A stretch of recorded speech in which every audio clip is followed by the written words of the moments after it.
So I'm Reverend Nhien. This is Unity Temple's weekly interspiritual service. I love the message of this song. It says, I am who I am. We welcome each and every one of you exactly as you are, believing that each person is innately whole, perfect, beautiful, radiant, made in the image and likeness of love itself. And that is the truth and essence of our being. So the opening song really delivers like the core of the sermon for today, and I'll just kind of elaborate on that with my message. So I am just returning, for those of you, I see a few new faces. For those of you who are new, I'm just returning now from an 8-week sabbatical. So a period of time of intense inner work and just cultivating a deeper relationship with that indwelling spirit of divine love, if you will. But I don't know if many of you, when you go on like a longer journey and you come home, there's this sense of, oh my gosh, I feel like I've changed. And there's this disorientation a little bit that happens around like, who am I now? And some of that will only be revealed as I speak, I think. There is this kind of coming home sense and of reorienting. And so I'm definitely in the midst of that right now, just for context for each of you. But that said, a part of the deep welcome of this service that I hope each and every one of you feels is wherever you are, like in your life journey, whatever you believe, whatever your spiritual background, your ethnic background, your racial background, your nationality, that you are welcome here exactly as you are. Not needing to put parts of yourself at home. If you're disoriented, if you're feeling sad, if you're feeling happy, that all of those things can be fully present and alive here. This is an interspiritual service. What that means is though unity is both historically and culturally grounded in the teachings of Jesus, teachings such as grace, forgiveness, and love, we actively embrace, we welcome practices and principles from the world's religious and spiritual traditions, understanding that all of those traditions have something to offer us. Today, in particular, as I sat with, what would be the first topic that I would want to discuss? I really felt called to talk about the heart. And so our topic for today is your spiritual heart. And again, I'll sort of flesh that out in a moment. Hi.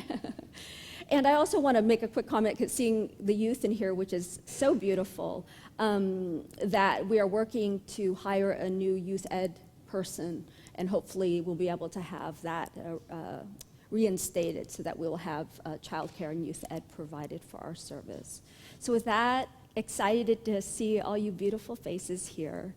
And I invite you to allow yourself to rest in this space, enjoy it, not feel like, whatever I say, take what you want and leave the rest. It's really a space for you to inquire spiritually, be open, and allow yourself to be nourished in whatever ways the music or the message, the meditation, your peers, your community serves to nourish you. So, I was reflecting recently on the notion of spring cleaning. And how many of us engage in this annual spring cleaning? And how it's often a big deal. But I've realized that I don't really just engage in spring cleaning. I have summer cleaning and fall cleaning and winter cleaning, that it's really somehow the way we live in our modern day, I don't know how it is that I have a 1-bedroom apartment and I start to amass these things, right? And so I was very conscious, noticing some of you in this congregation have been sort of actively cleaning out, whether basements, attics, etc. Again, I have this 1-bedroom apartment, and so even though I consider myself relatively neat, I'm a little bit on the OCD side, and I don't buy a lot of things. Because the place is small, I notice that I really do have to clean pretty regularly. But every time I do, no matter how clean the place seems, no matter whether I think I really know what is in my home, that I've noticed that every time I clean, whether it's that special drawer in the kitchen, right? Or for me, more likely, the one file cabinet I have. No matter how many times I clean, every time I go in there, there's like discoveries and surprises, right? And for me, recently, I found a chocolate wrapper, like in the middle of my files. I thought, oh, it must have been a traumatic time, It's really bad when I found a bill, right, that's unpaid. But what's fascinating about my life is more often than not, what I will find in the midst of my files is like a thank you card from somebody that I decided to keep, like a precious note from often like one of you. And I get to reread this message, and it gets to remind me of like, oh, something that maybe I'm having a rough day, and like I happen upon a thank you card that reminds me, oh, sometimes I know what I'm doing, sometimes. It reminds me of that.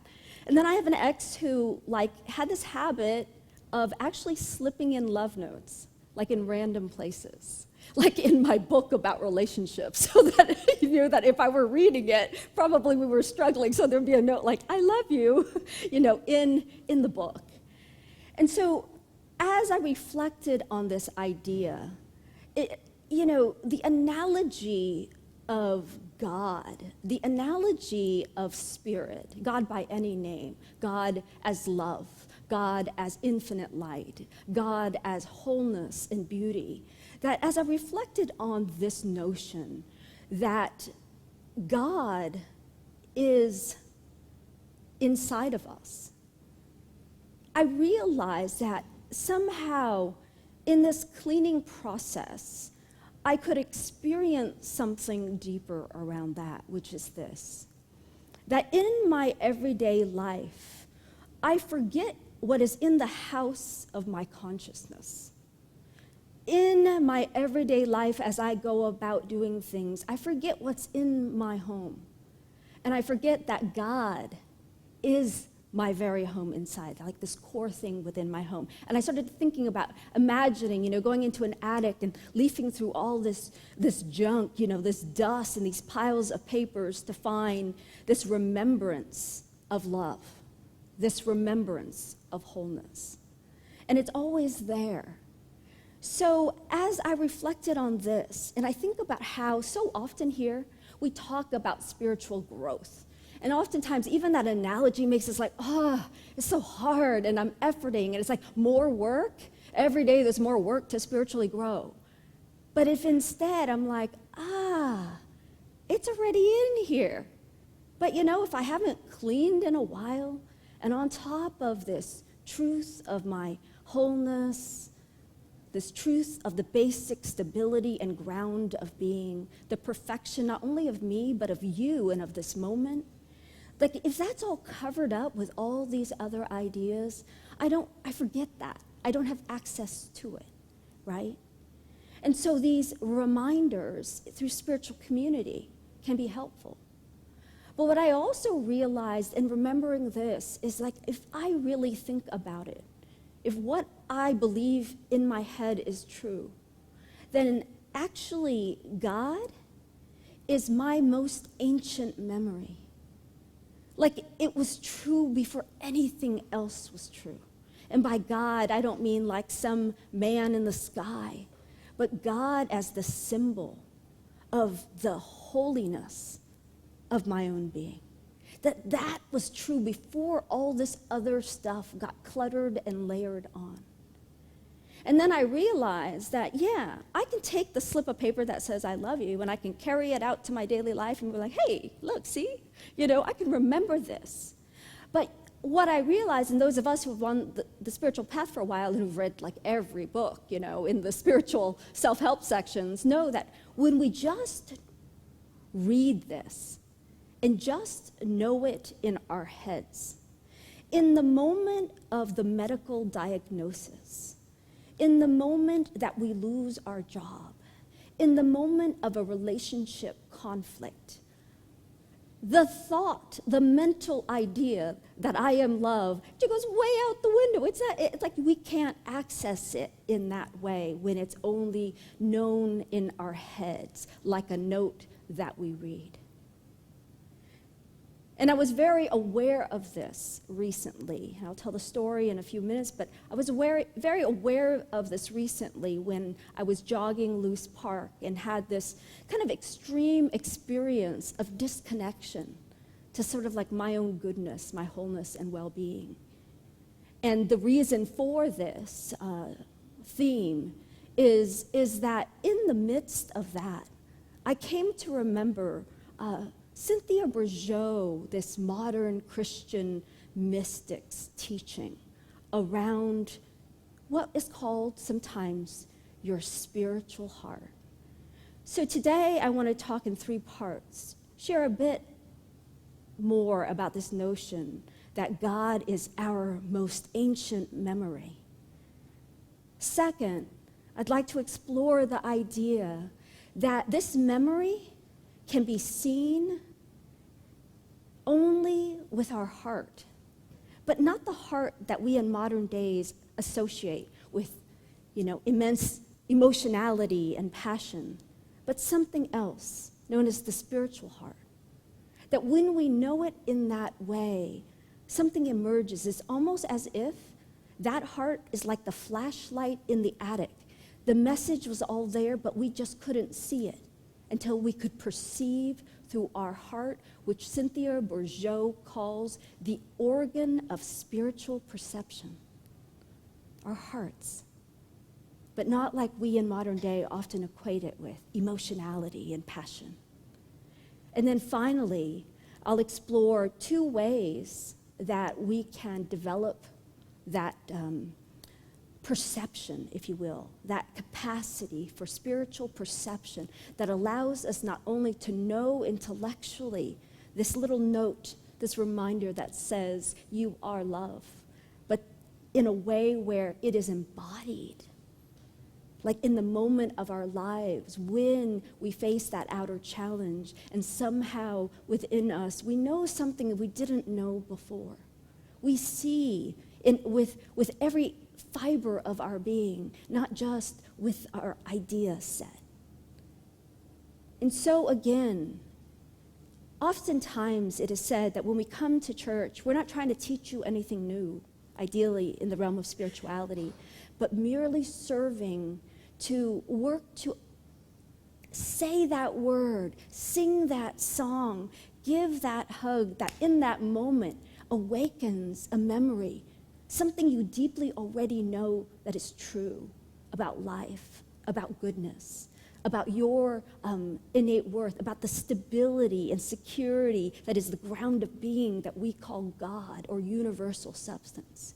Like to know that with every fiber of our being is merely a memory, a waking up.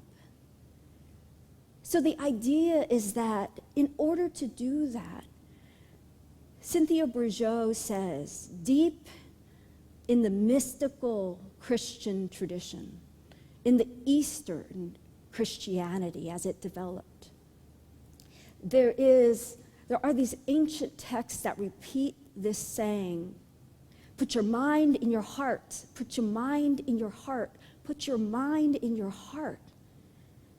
And most of us look at that. I was like, what does that even mean? What does that mean? Put your mind in your heart. And so she elaborates on this idea that what Jesus modeled for us is a kind of kenosis, a path of emptying, so that we can purify consciousness.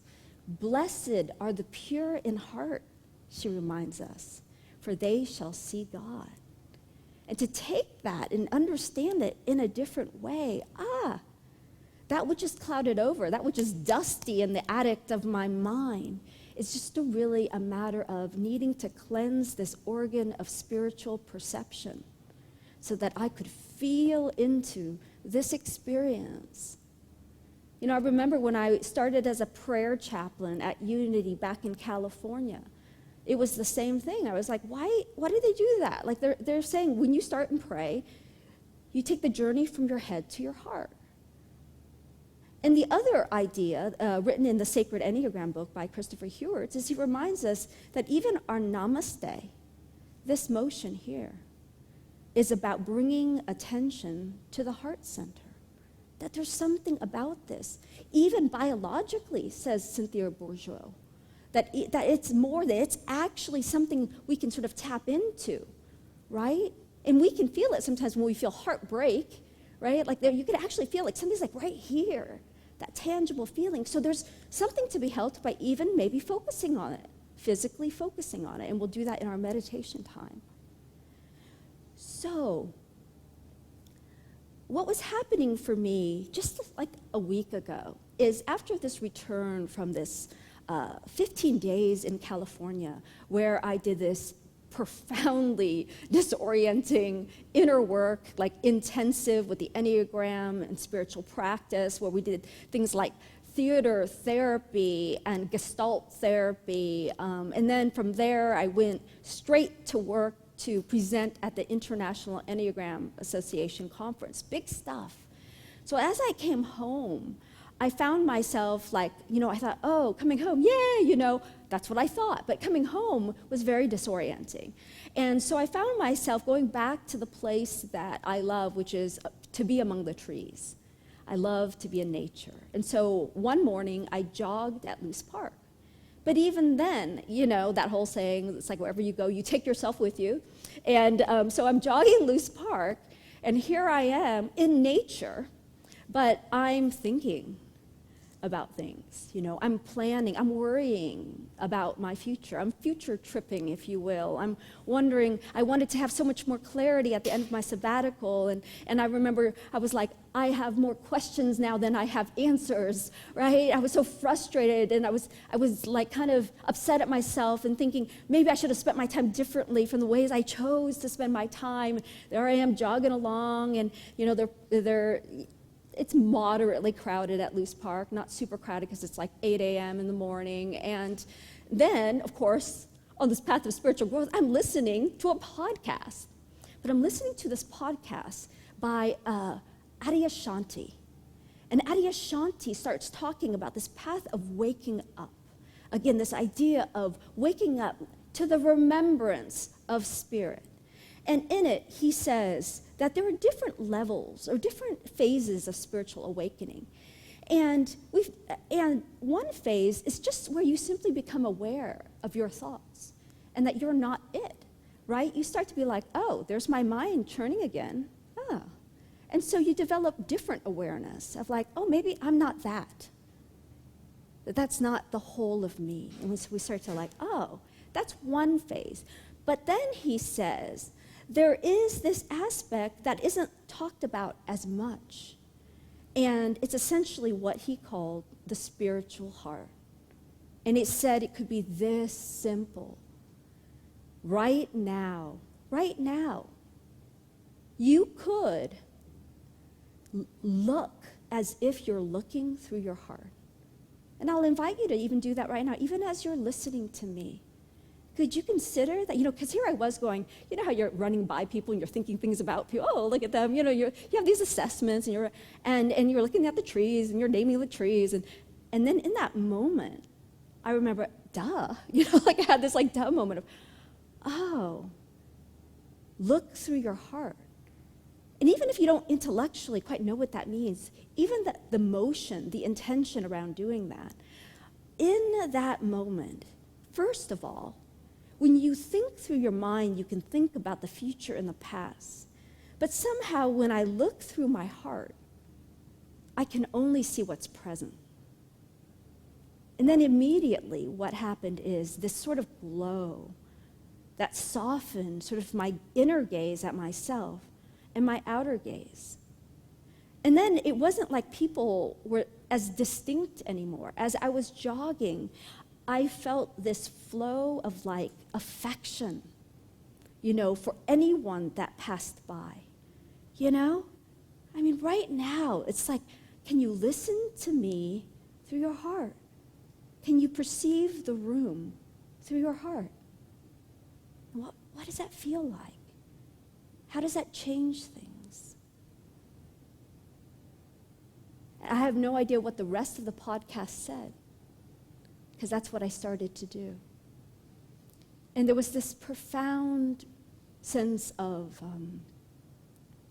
enoughness, like, like okayness about everything.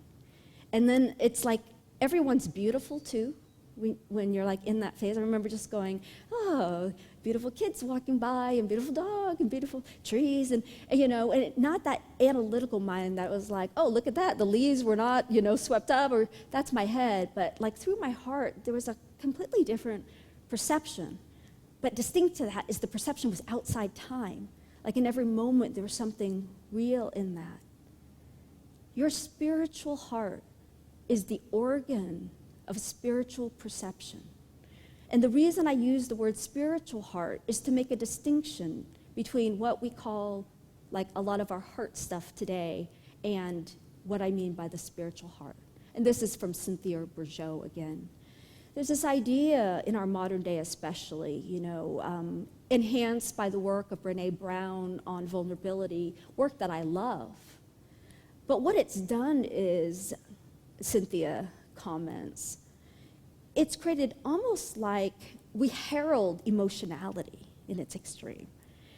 Sort of like, and you see sometimes on Facebook when people like describe like all their emotions, people are like, woohoo, you're being vulnerable, like that there's something about equating that with authenticity in our modern day that is valuable to start because we want to be transparent and open, but incomplete.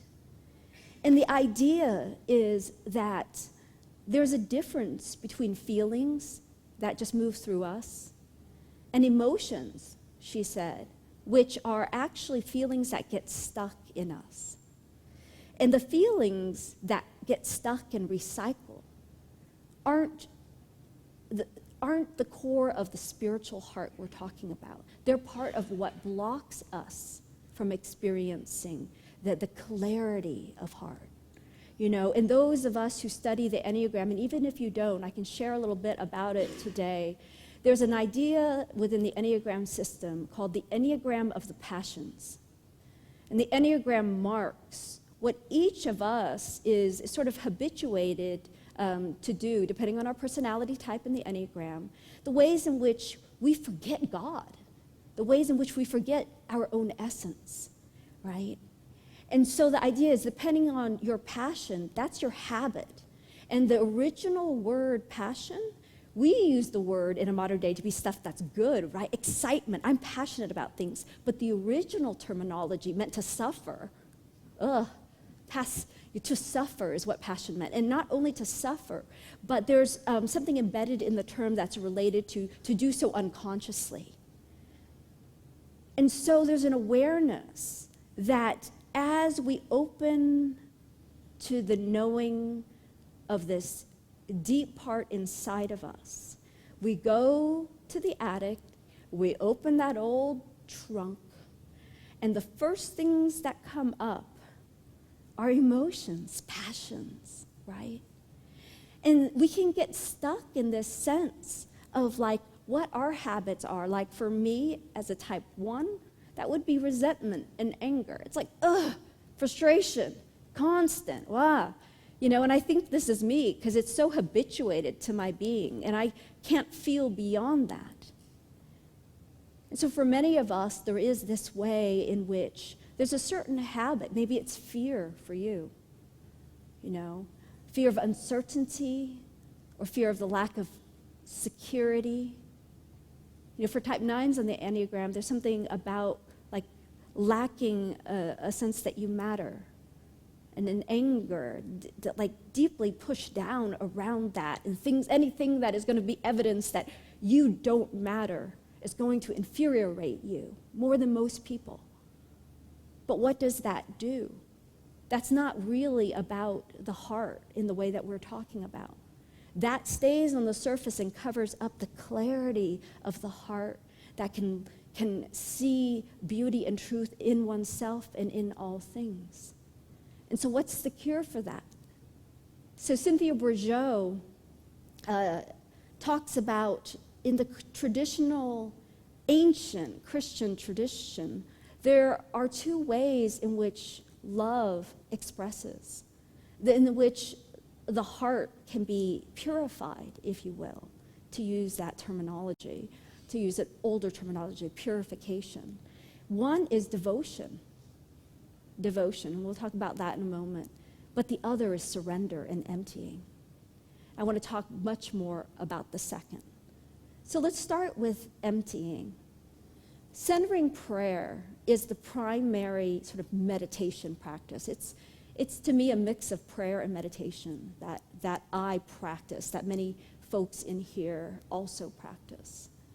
And she said that what's really fascinating about this is that now that people have been doing it consciously, sort of in the modern day, they've actually done some experiments with it so that neuroscience is beginning to show that the act of surrender, which is the core act of centering prayer, surrendering to love, that it's actually, they're plugging people into these things where they measure like brain waves and activity, etc. They're saying that actually what's activated in this process is something related to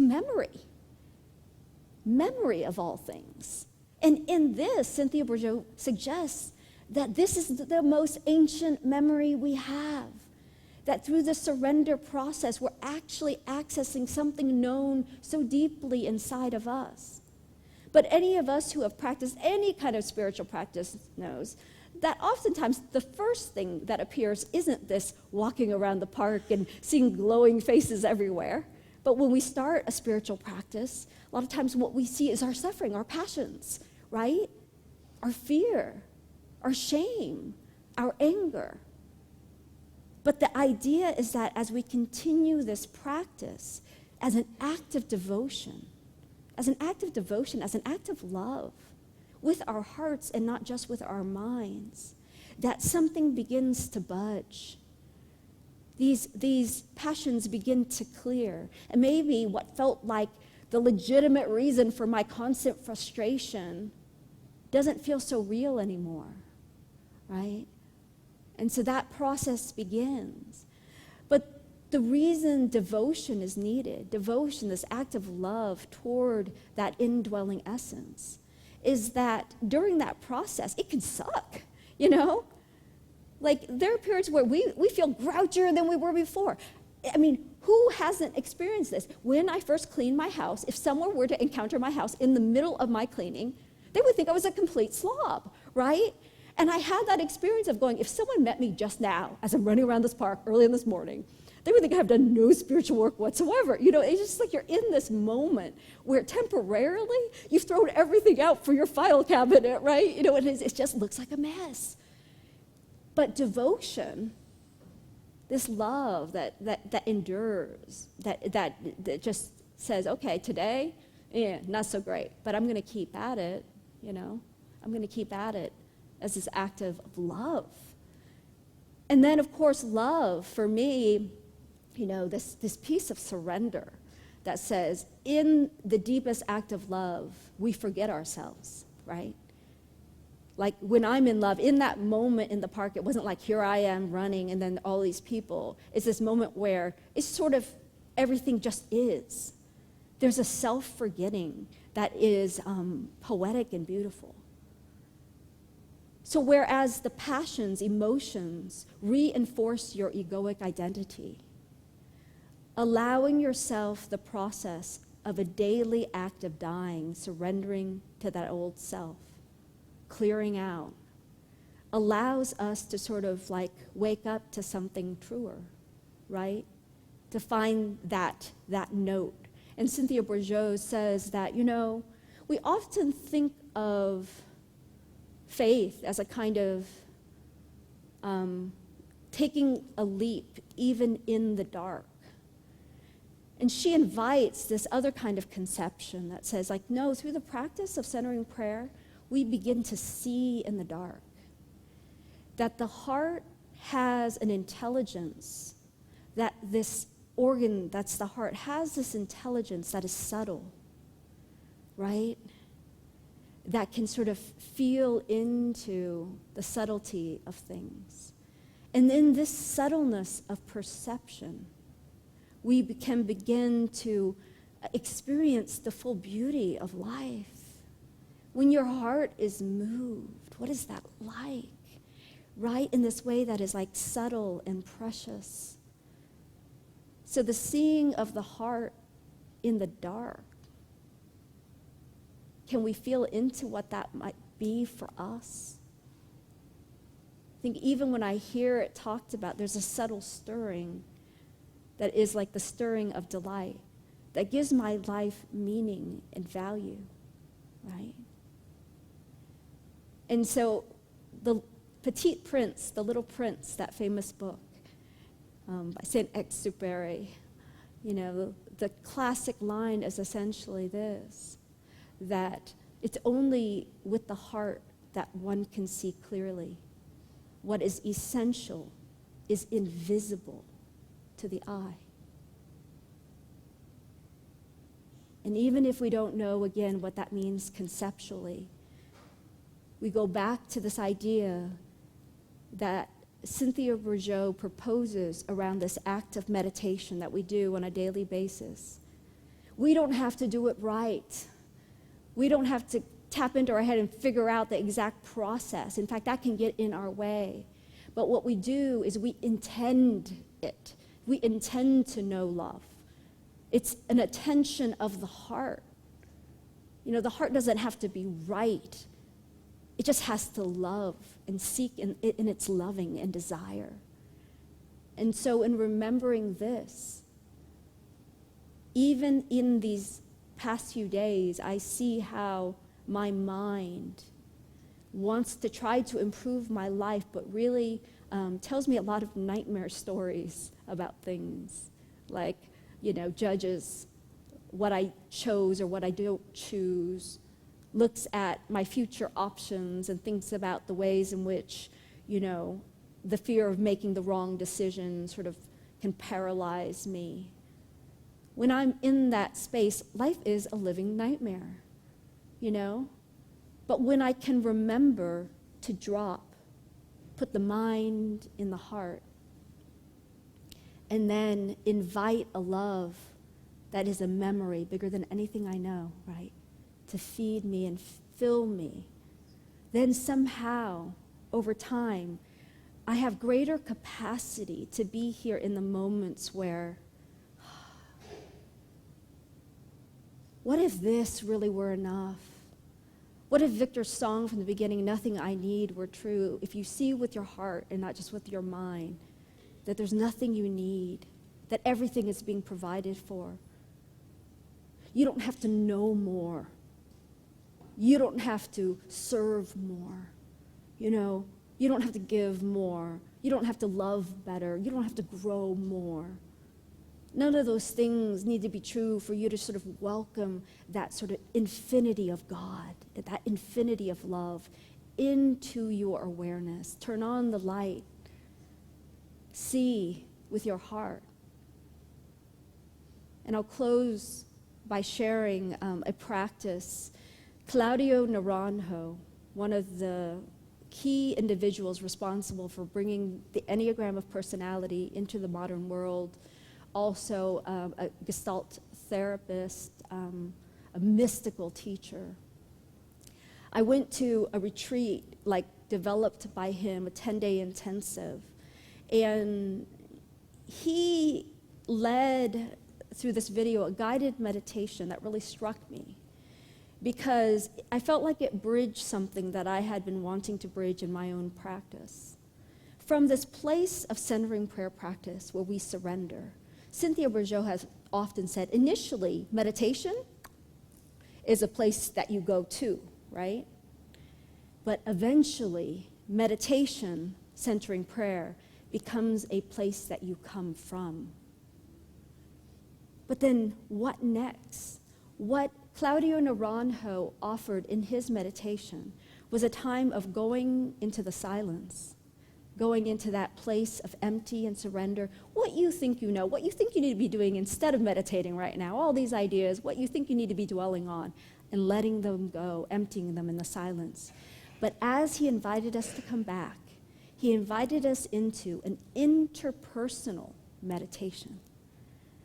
And so I'm going to invite anyone who feels courageous enough to do that, but please know that you can experience this at whatever level that you're open and willing to.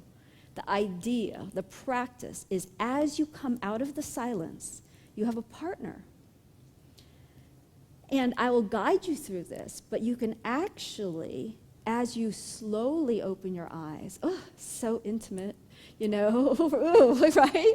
Oh yeah, we want to be known, but it's scary to be known too. But there's an intimacy with God and with life that emerges when in that vulnerable place of emptiness, we start to come out of the silence, and then we bring our attention first, maybe, to the navel of the person sitting next to us.